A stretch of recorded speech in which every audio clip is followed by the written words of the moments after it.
Welcome to the Slop Temple. We pray this video helps. In this video, I will explain how to set up PayPal to Shopify. First, log into your Shopify admin dashboard.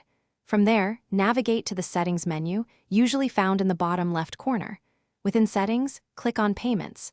You'll then see a section for Supported Payment Methods. Here, select PayPal as your preferred payment provider.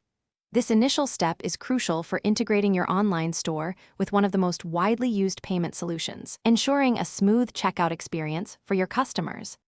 Next, you'll need to ensure your PayPal account is ready.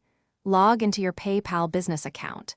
It's essential that your account is verified to avoid any transaction limits or issues.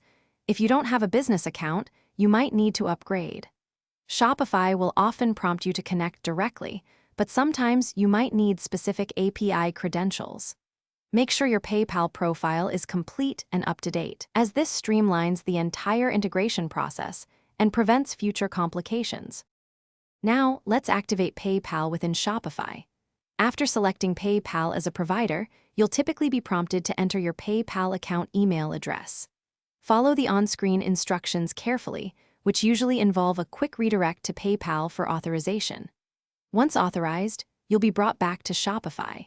It's highly recommended to perform a test transaction, perhaps a small $1 purchase, to confirm everything is working correctly before going live. This ensures a seamless customer experience.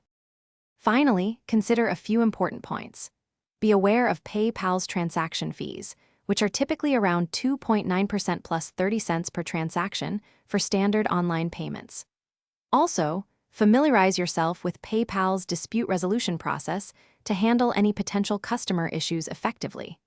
Regularly review your payment settings in Shopify and PayPal to ensure security and optimal performance. Staying informed helps maintain a robust and reliable payment system for your e-commerce business. Thanks for watching. Consider subscribing if we helped you.